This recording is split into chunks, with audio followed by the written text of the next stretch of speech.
Mirë se vinin debatin jeta në komunë.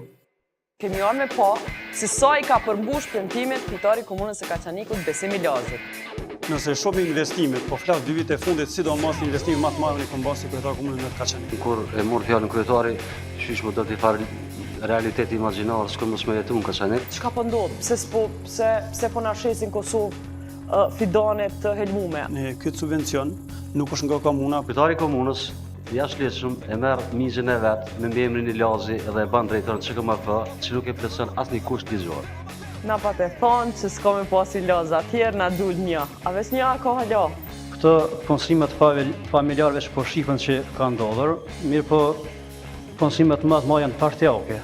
Dajte me i kam Luzha në Begrad, dajte babës i kam Elezin Slatin. Dhe ai pse unë i fshatit Slatinës më thotë që unë kam kushëreve të dajve të babës. Llogaritë kjo që ka familjarizëm. Ne e kemi shku me hulumtu se çka u bën në zonat industriale të cilat i patët premtu. Se nuk është përmbush premtimi për zonën industriale. Është një investim mjaft i madh, ku ne vazhdimisht kemi bën kërkesë nga ministrisë, nga Ministria e Tregtisë dhe Industrisë. Këta kanë hjekë edhe burr gjatë verës. Atë ju në Kaçanik në shtam prill dhe në qershor ka borë. Atë shku mirëmbajtja verore dhe dimrore, nuk përcakton a hek lloç, a hek shi, a hek borë.